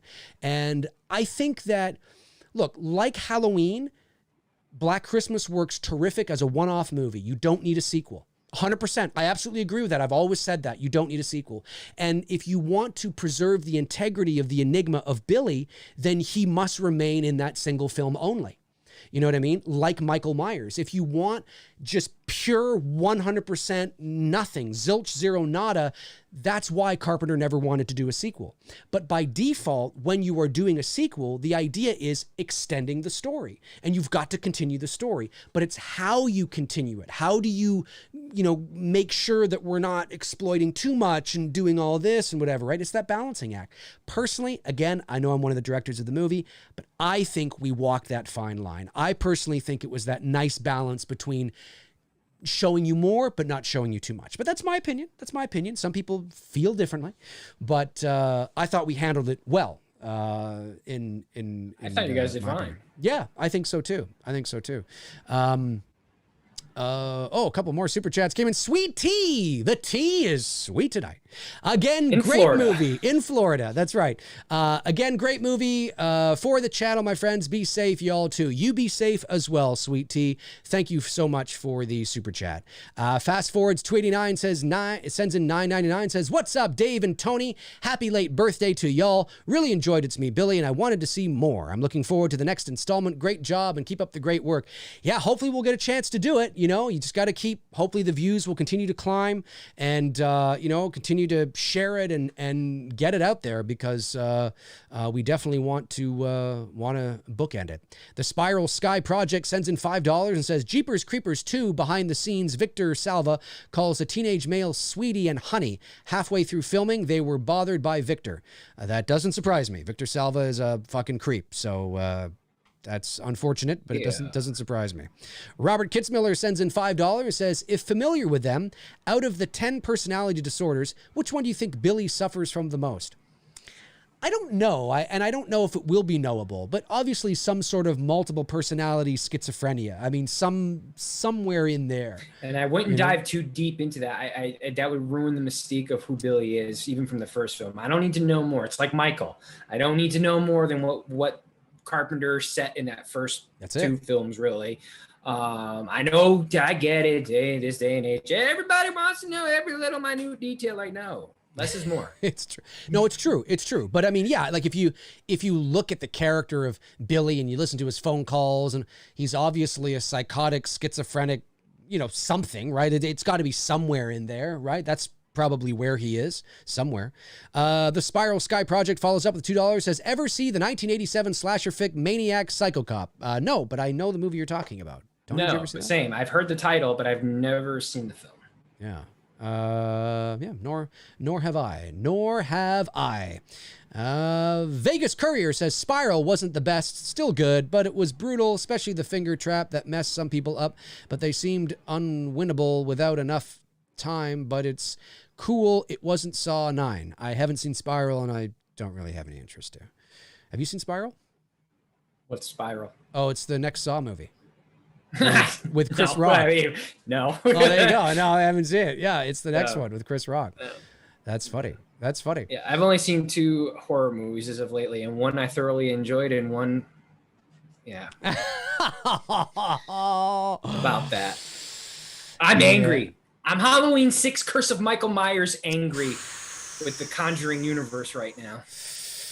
Man, angry. Yeah, see, I don't want to get into. I don't want to get into that. I understand. We'll talk about the Conjuring another show. Guys. I get it. I think Dave needs to see it because Dave hasn't seen it yet. I haven't seen it yet. It would be better for Dave to feed off. You know what I mean? Well, here's the thing.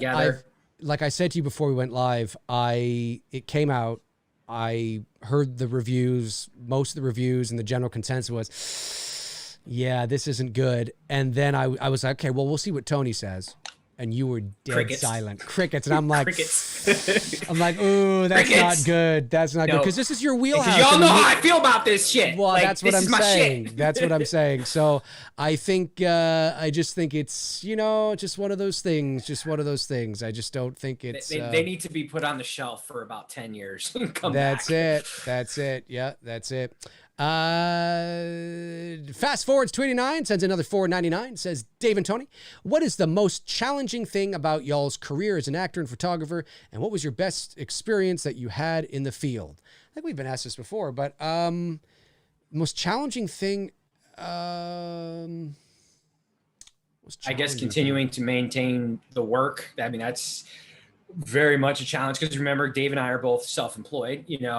His approach obviously is a little bit different. It definitely helps to have an agent. I don't have an agent. I'm basically my own agent and on the grind, finding those clients always. So it's definitely a challenge. And it can be very, especially when you're first starting out, hearing a lot of no's, and that can be very frustrating. And you got to have, I think in both of our fields, you got to have thick skin because you're not always going to hear the yeses. You're going to have ups and downs, and if you can get through that and you can push yourself through it, I do believe there's always that light at the end of the tunnel that your hard work will pay off, and you will benefit from it. And I don't mean that in the sense of like we'll be millionaires and live in lavish lifestyles. No, but I've always said, as long as you're stable in what you're doing and you've been able to make a career out of it, and that's more than enough.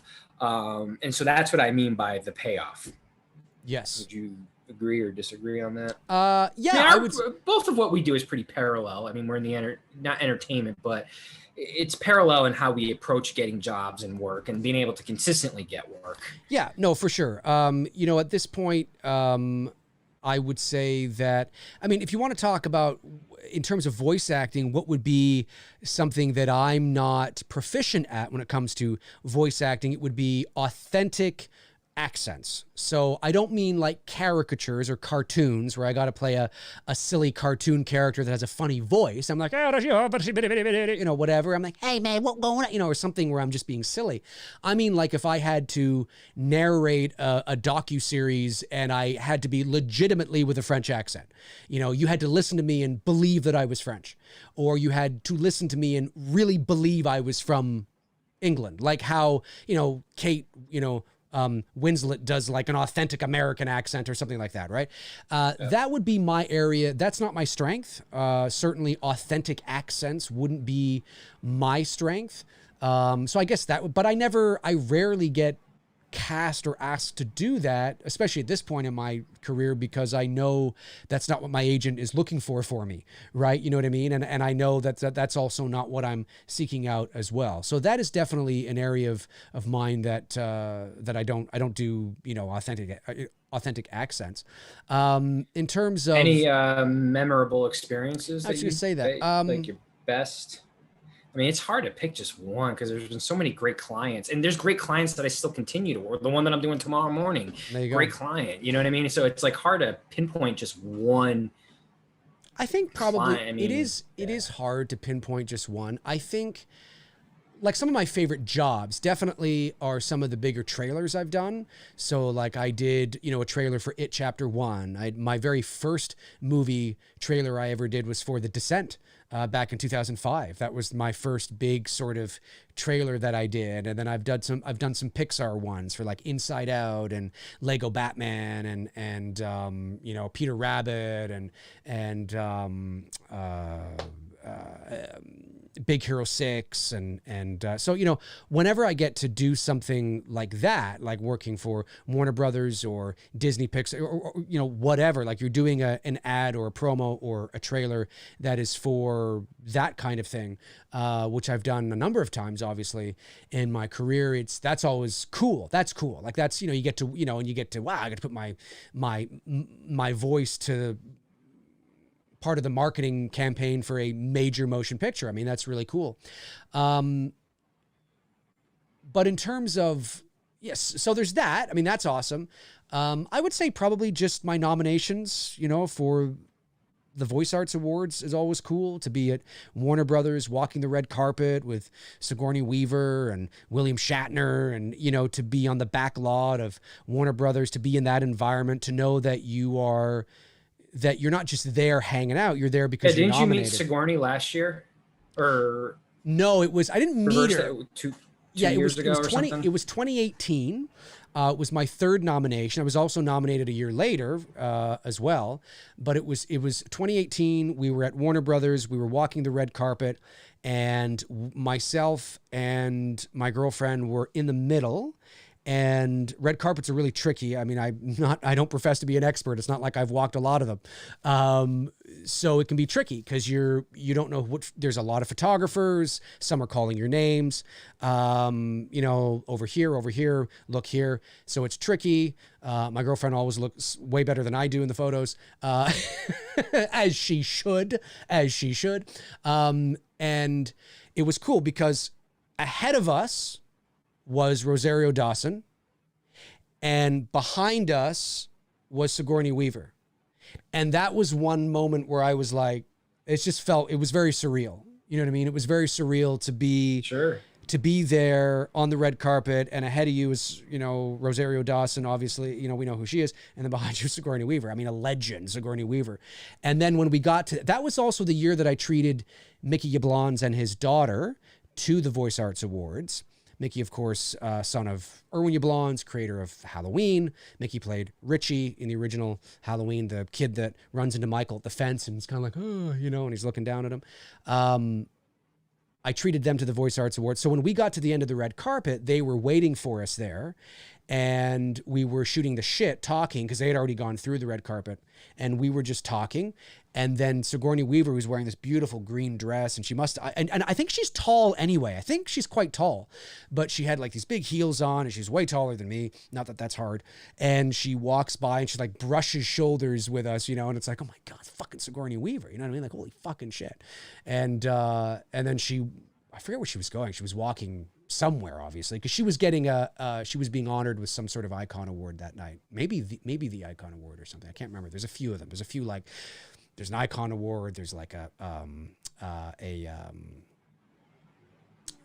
what's that? Icon award, and like a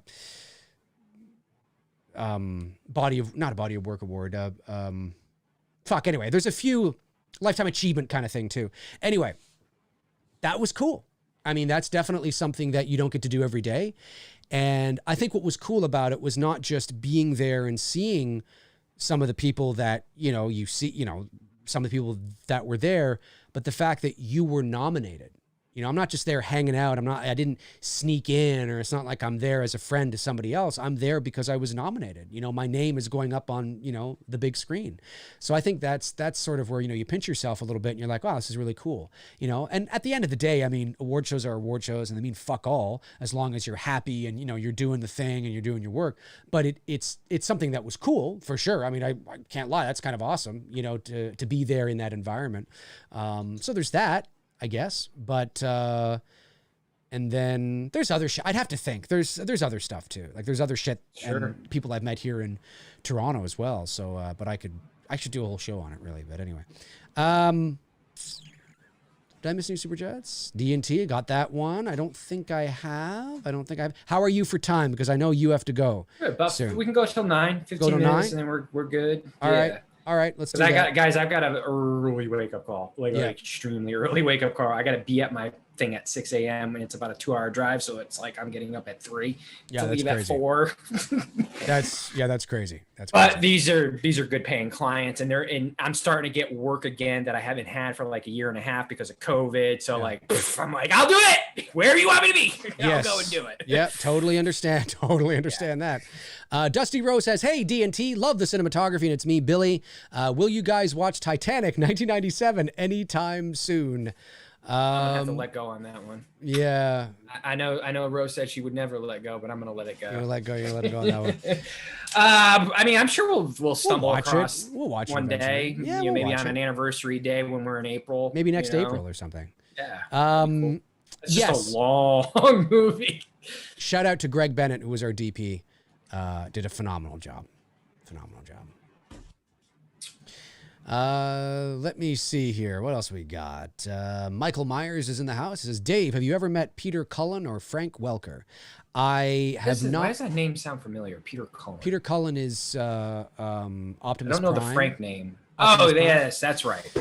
And Frank Welker was also the bad guy in Transformers as well, whatever his name was. He was Megatron? Yes. Frank Welker is also Fred from Scooby-Doo.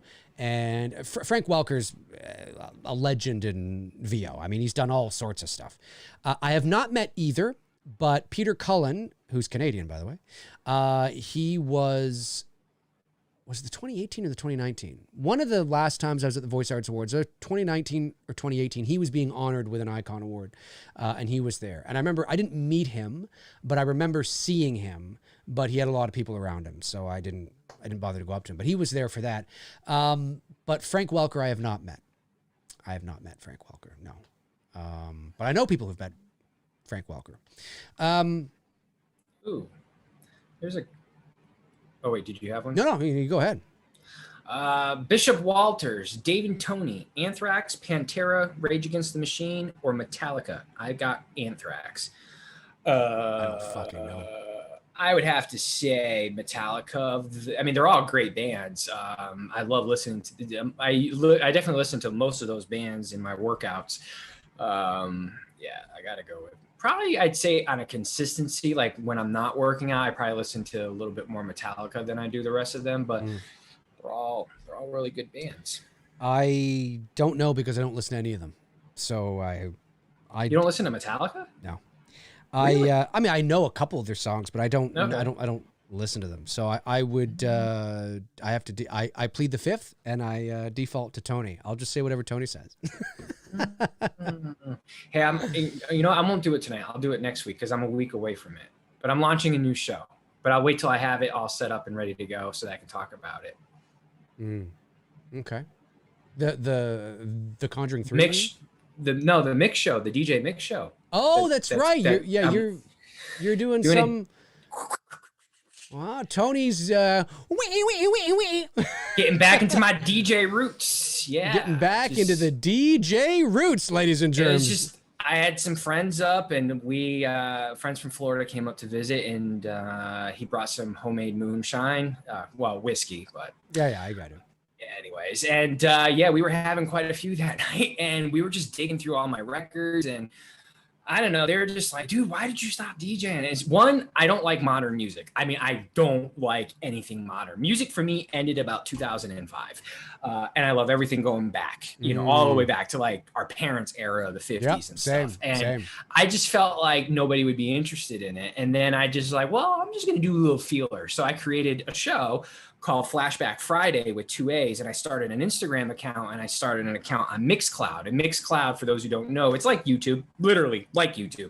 You listen to music, you use it like, instead of watching videos, you're listening to music, all different types of music, top 40, whatever. Very you cool. know what I mean? So and DJs can, make money off of it. You can subscribe, you can sponsor, all like basically everything you do on YouTube. And I was like, okay, this is really cool. So then I started putting some feelers out there. I was like, I don't think people are going to be really into, 80s and 90s, primarily 80s and 90s music with like a little touch of like early 2000s.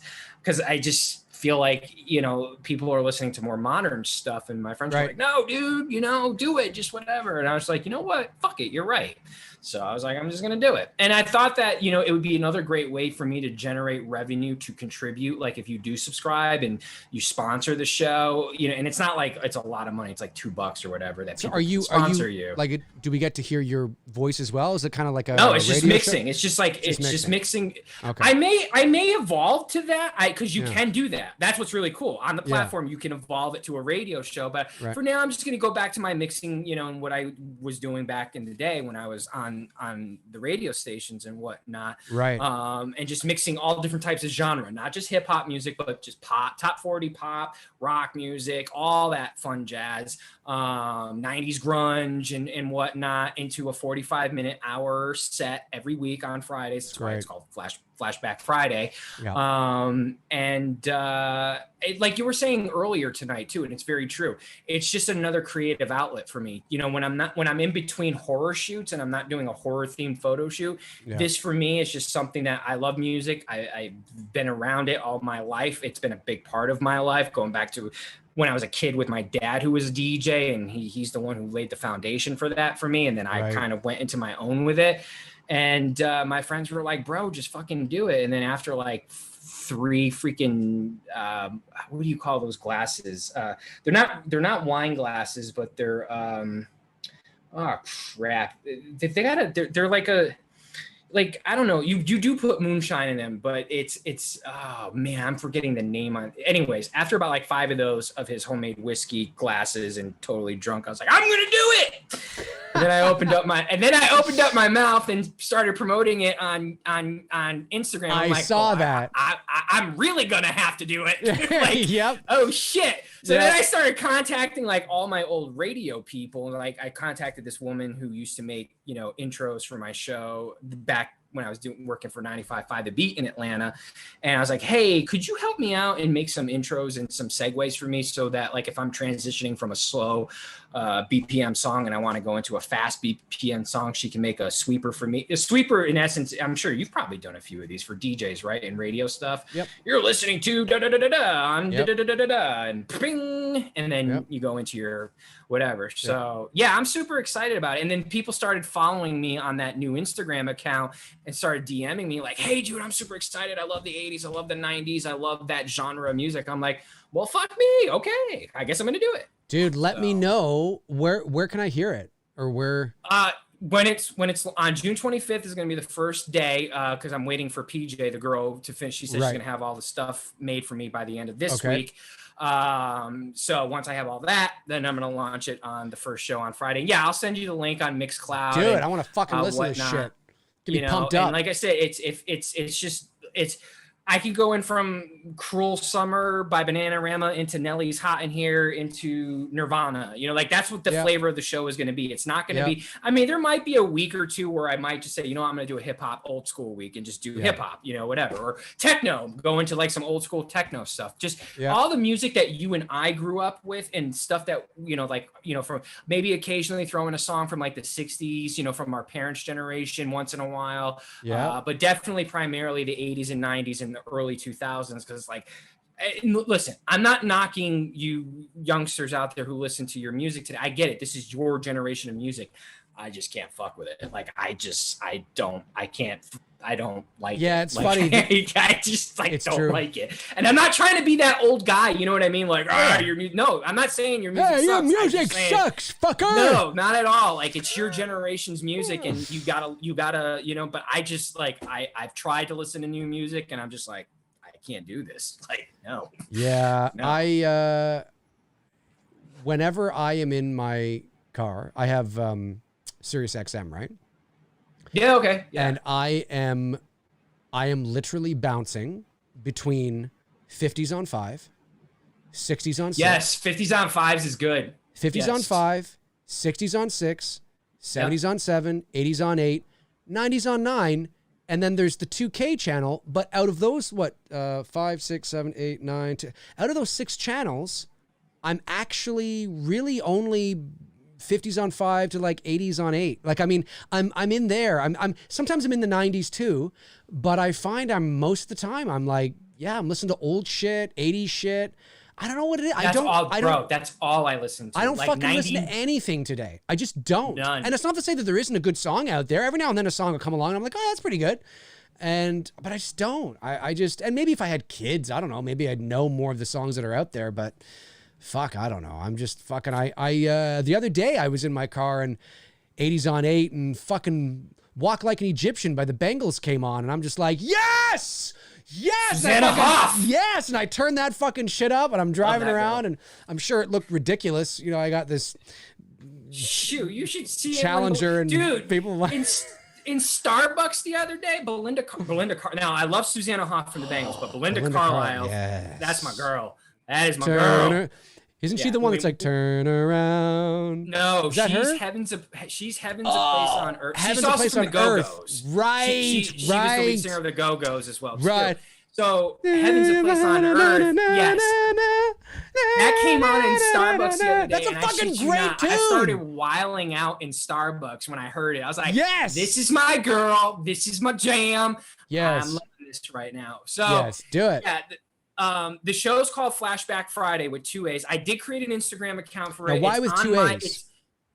Well, because 1 A was taken. I'm like, but you know what? 2 A's kind of dude, it works. Dude, that's exactly why my website for my voiceover is the VoiceMann, MANN. People are like, so is it like some kind of, no, it's just because man with 1 N was taken.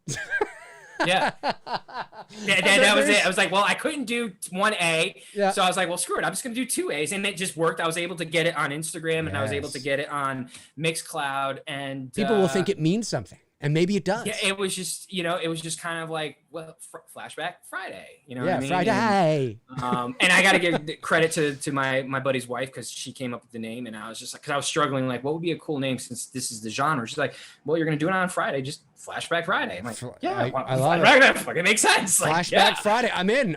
If you ever start doing a radio show and you turn into That's like a what I radio wanted thing, to, you got to like, a bring thing me like- on as a guest. I will be a guest, and you can grill me on my favorite 80s shit. Oh, and the cool thing is like we can treat it like I can treat it like a radio show where we can talk for like a few minutes and then bam, play an 80s song, like, and we just take a break for a few minutes and then come back just like you would on. And that's what I really liked about this format. Like I was looking at SoundCloud and then a buddy of mine he's the host of Open House Party, Cannon, with a K, and he's also a DJ here in Atlanta. He's on Star 94, and he's like, dude, Mixcloud, look at it. Because I was committed to SoundCloud, and then he showed me Mixcloud. I'm like, it's fucking YouTube with music. Like it's literally the exact same thing. So I was just like, well, fuck it. That's the route I'm gonna go. And amazing. Yeah, it's really cool. Nick Townsend, the equipment that I'm using two. I'm using it's called the Reloop Mixon 4. That is actually when I produce the show because it's a 4-channel mixer. But to do all my scratching and everything, I'm using the Rain 1, which is it's a two-channel digital scratch. Not digital scratch because I got vinyl.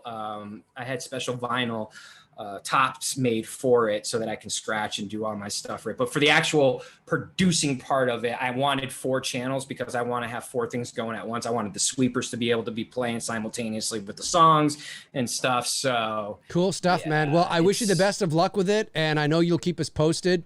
If you're not following Tony on Instagram, follow Tony on Instagram below. Tony Michael Photo, Tony Michael Pics.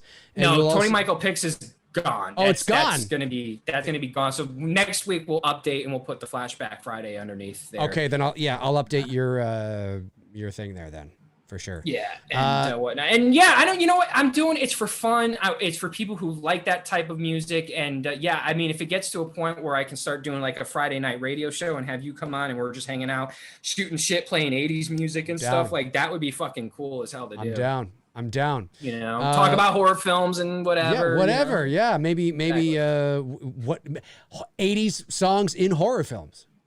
Exactly. And the thing that I love about the 80s, again, you know, and not trying to brag about mine and Dave's childhood, but, you know, there's music in the 80s. Like I shared it this week on my Instagram story on that page by Kim Wydell, You Keep Me Hanging On, which is a remake of the Supremes, you know, who did that. And there's another band that did that as well, too. And I was talking with someone about, you know, it's so night and day different with remaking music versus remaking movies. Like you can have multiple artists have smash hits with the same song and be number one. Like that song was number one in the week of June of 1987, which was a remake of the Supremes, you know, and there's a million of songs like that. But movies, it's almost like it's hit or miss. It's either it's going to work or it's going to fucking suck if you remake it. Yeah. And that's the interesting thing about music, that you and in some songs, if they remake it, it's actually better than the fucking original. Yeah, sometimes it is. Sometimes it is. You're right. I may after the stream, I may talk to you about have you do a couple sweepers for me, because I got a female's voice. I don't have a male's voice yet. No, I can do that for you. Yeah. You should do it in the Christopher Walken voice. You're listening to Tony Michael. Anthony Michael. My DJ name. It was always Anthony Michael. That was my DJ name. You're listening to Anthony better. Michael. You're listening to Anthony Michael. Hello. It's Shoes. Hello. Michael He's mixing Shoes. it up for you. I'm mixing. He's mixing. He's a mixer. Last super chat here was from Chris Baber, who sends in 499, says, for the love of God, review Tucker and Dale versus Evil.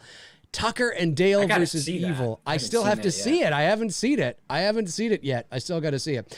Folks, listen, that's going to do it for Tony and I here on the show today. We really appreciate you guys tuning in. Thank you to the super chats. Our moderators, of course, Frank Riker, Top of the Shore, Darren Sands, Chris Baber. You guys are amazing. Thank you to the super chats and non-super chats. We're really glad you liked It's Me, Billy. If you liked It's Me, Billy, share it around. Share it around in horror groups you think maybe don't even know about it. The more people that can get eyes on it, the better, of course. We really appreciate everybody who's watched the film. Hopefully, Bruce and I will have an opportunity to bookend the story. That's the goal. Anyway, And Tony and I, unless something comes up, of course, we'll be back next Monday night, 7 o'clock p.m. Eastern Standard Time. Are we gonna kick off since we're at summer now? We're gonna do the summer blockbusters of the 90s. Maybe, yes. Speaking of old school, we'll talk after the show. We'll talk after the show. Cool. And really appreciate it. You guys are amazing. Vanderhoff slips one in there and says, "Amazing job, Dave. Loved everything about it. 10 out of 10. Thank you, Dave Vanderhoff, my man, Dave Vanderhoff. Really appreciate that. And folks, have a great. Oh, and by the way, I don't think there's going to be a McRae live tomorrow. Just so you know, I've got a busy day. God damn also, it, man! I'm still waiting for you to do a review on what you think about Rob Zombie doing the Munsters. Skull. I have been patiently waiting for this video because Lily is going hold to on, get. I don't want to hear it. Just wait till the video. Folks, have a great night. We'll talk to you soon. The shit out of you. That's exactly how it's going to happen. All righty. Cheers.